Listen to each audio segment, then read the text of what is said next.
Hello everyone, thank you for tuning in. This is Tiny House Eve. Have you seen Tiny House Eve yet? No? Let me bring in an expert to tell you more about her.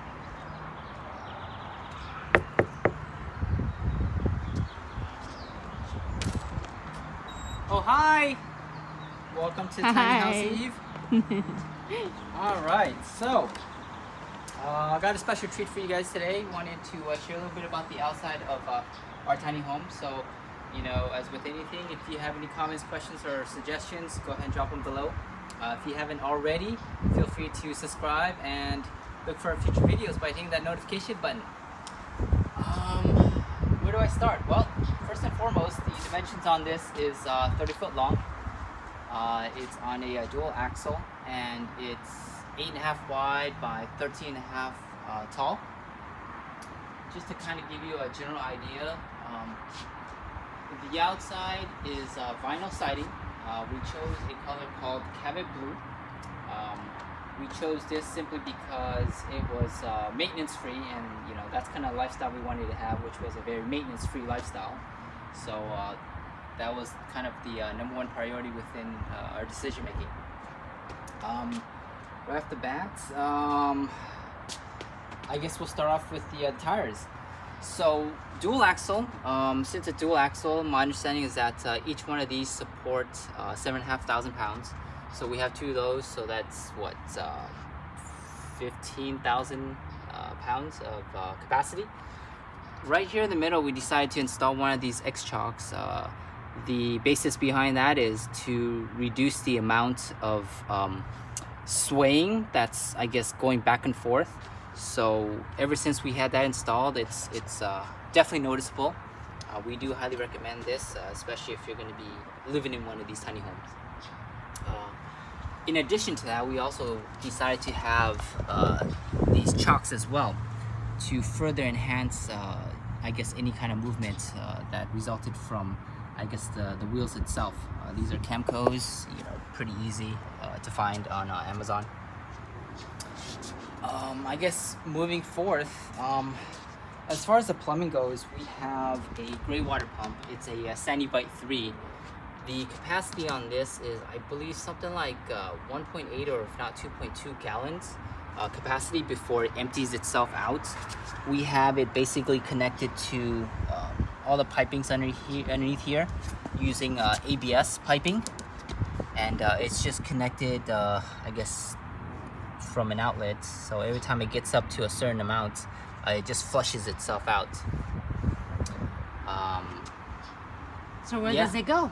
Where does it go? It goes into a clear out that we have attached to the main home. So, I highly recommend this. It's been great so far. So, pretty happy with it. In the future, there's also, additional attachments that we can have inlets as well. So, we really don't have that much need for any additional inlets. But for now, it's working great. So, I highly recommend that product. We also have stabilizer jacks, one in each corner. I might consider adding a couple more just for added stability and peace of mind. These are true rated at 7,500 pounds each, so we have one in each corner. This one isn't really raised all that much, but the front is simply to make sure that this whole trailer or tiny home is level. And of course, they're on concrete blocks to have that extra surface area for it to be grounded. Alongside this, we have this white hose. Well, this one is the gray water that goes into the clear out, and then this white hose is our water supply that comes in from the, I guess, a garden hose outlet. So we have here connected to a a water pressure gauge, and right now we have it set at about 65 psi. 65 psi is kind of recommended, I guess, throughout any residential home. So we decided to stick with it because, we turn on the water on and off, I guess, the same way any residential house would. So 65 is recommended. Within the home itself, we use PEX piping. So according to the builder, it can handle up to 100 psi, but we didn't want to go and push the boundaries on that. attached to this water pressure regulator, we have the Camco water filter. It's just sediment and charcoal, but you know, it's always good to know that we have extra filtration taking place to clean out the water before we brush our teeth with the water, wash our face, or if not, take a shower. So, you know, that's always good to have. My understanding is these last about, I don't know, 3 to 6 months time. Relatively inexpensive, probably about maybe 15-20 bucks on Amazon. And who doesn't like using clean water, right? All right. It's connected to the white hose, which is again our water line. It is, what are those initials? BHP free and all the other chemical free. So that way it's, you know, you can basically use this hose and drink water out of it because it's safe and it's chemical free of some sort. So as far as more details on that, I guess at a later episode I can maybe go into a little bit more detail about it. But for now, that's as much as I'll be able to share. But look to future posts or videos where I'll go a little bit more into detail. Here we are at the very back. At the very back is the housing for the hot water heater and the propane tanks. So I took the liberty of, you know, getting a chance to play with the power tools a little bit, and I've already taken off the door for you. So let me just kind of get this out of the way. All right. So here we have our hot water heater. The ignition on it uses electricity. That's why it's kind of plugged in, but it uses propane to heat up the water. I guess, you know, that's just how it works. If you look at it, I mean, we chose it because it had a really sleek design. It's digital readout, so in a way it looks like a big giant iPad, which is kind of cool. And again, these are the PEX piping. All right. As far as the use on it, I'm pretty happy with it. We've only set it to maybe 75-80% of its capacity. I think the capacity goes up to 140 degrees Fahrenheit, if I'm correct. But we set it down to cap it at 120, and that's plenty hot already. Right now, it's showing the water at about 79 degrees. The gallons per minute on this, I think, goes up to about 1.8, which is pretty much standard. And when we have it at taking a shower, it's maybe 0.9 to 1.1. And if we have the kitchen faucet, the bathroom vanity, and the shower running, it'll probably go up to max at about 1.7, 1.8. But yeah, lets in plenty of water pressure, and it's been great. I would recommend it. It's eco temp. All right, moving forward, we have our propane system right here. Let's take this off right here. It's 220 gallon tanks. First time using propane. Never used it for barbecue before, so you know, I don't know what else to say except that we have it set up like this. I was told that, you know, there's this switch right here allows us to switch between the left tank and the right tank individually, and if we had it right here in the middle, it would just kind of draw it from both of them. I don't know if that was the best way to approach it as far as using one complete tank before going on to a second one, or just have it down the middle. But if you guys have any, I guess, thoughts or suggestions on that, you know, I'm always welcome and open ears to that. Please advise. So right now we just have it right down the middle, and this is our propane system. So this is basically everything set here in the back. As far as the casing on this, it is made with fire retardant material. So, you know, worst case scenario, it engulfs the flame and puts it out, hopefully by itself. We do also have additional materials right here. That's kind of a little bit of on DIY. It's to keep, I guess, all the hot air that gets generated from the hot water heater from, I guess, getting onto the surface of the siding. So that definitely helps out a lot. All right. This, move this out of the way for you. Yeah, we have the other jack here. Again, it's true 7,500 pounds capacity, one in each corner. I will plan on putting a few more just for additional stability and peace of mind. And in addition to that, we also have cinder blocks. Just yeah, peace of mind. That's kind of all it is. The back end, just to kind of tell you a little bit about it. The back end, it seems like there's a lot of windows. What is it? Just on this side, 1, 2, 3, 4, 5 windows. 2 lofts, living room, atrium, and of course the bathroom. Our water line, it runs into here, has its own little valve here, so we can turn it on and off, as well as from the main source over there. That's always helpful, something to consider. So that way, you know, if you ever need to turn on water or turn off the water, you at least have multiple access points. This little dial right here comes with our composting toilet. It's actually the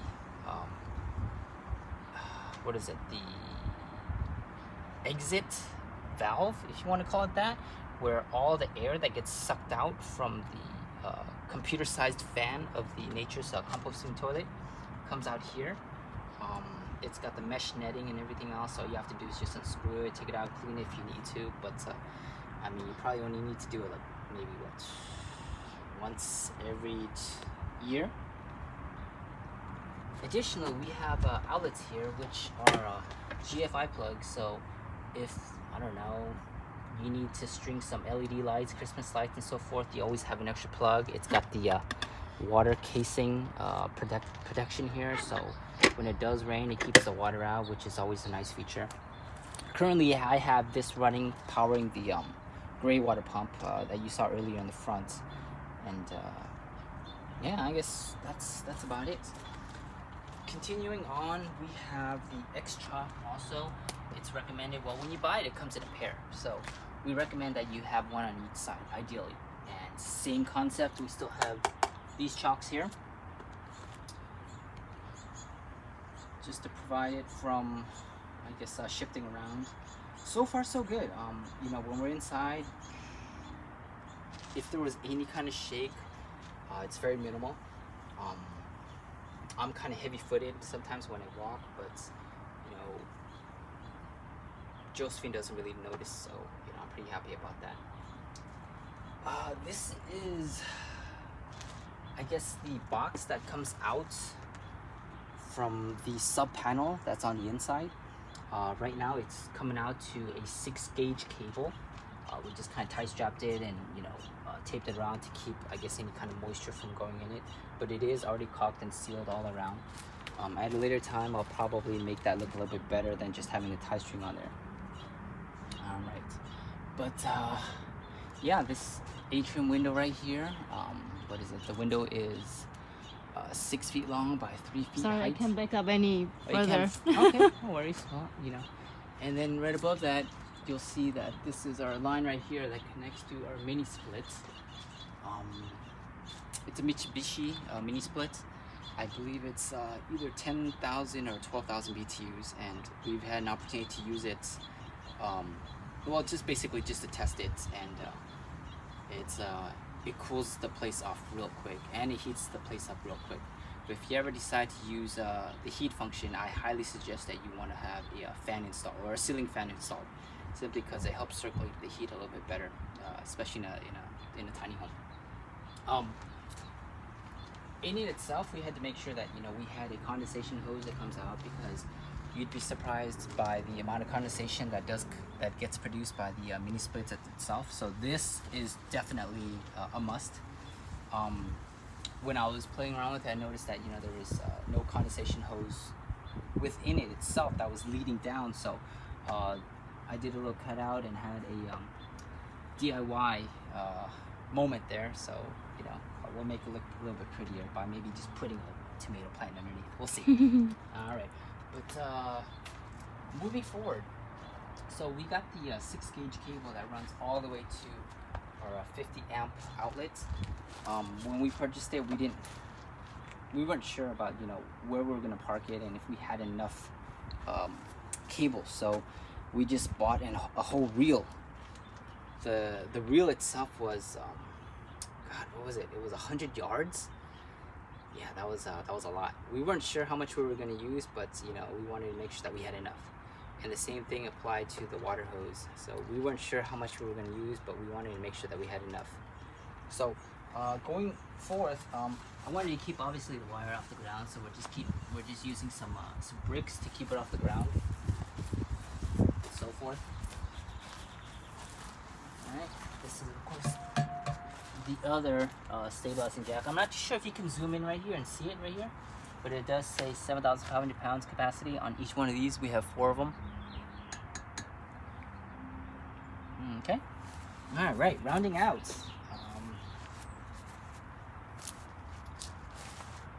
I basically just had extra siding.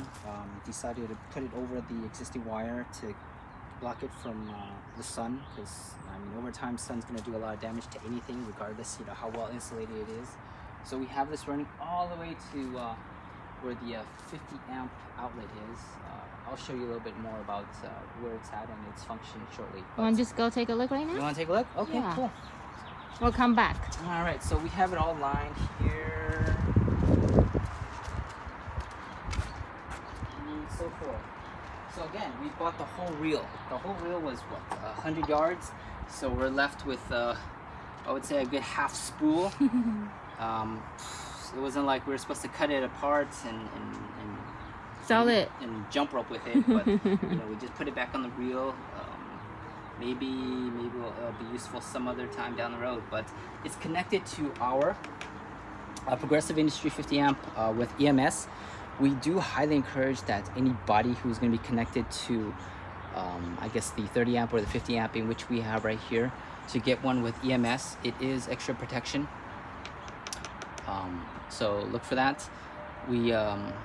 We went with this company, Progressive Industry, because I mean, gosh, everybody just speaks so highly of them.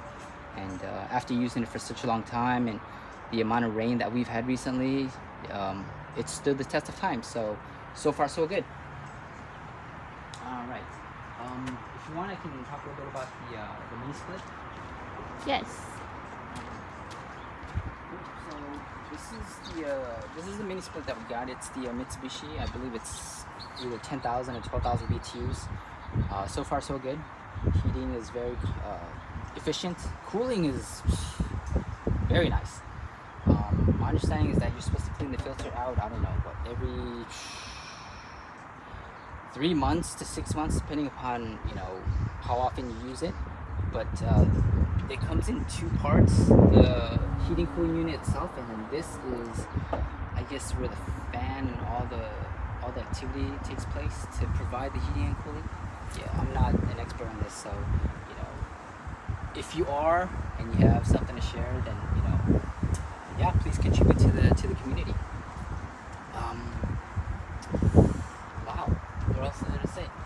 These windows we have right here, it's at the very end. We call this the front, and of course, where you saw the hot water heater, that was the back. These windows right here are 5 feet by 2 feet, and from the inside looking out, so far it's provided a great view of greenery. So you know, that's always easy on the eyes. All right, and then that leads us back to the front. So that is the outside in a nutshell. Wanted to thank you for, you know, taking the time to for me to share this our tiny home with you, our tiny home Eve. And just got one question for you guys. What are your thoughts on tiny living? So go ahead and leave any comments, suggestions down below, and do become a subscribers. Make sure you hit that notification for our future post, and thank you so much. Hi everyone. Thank you again for watching. Bye.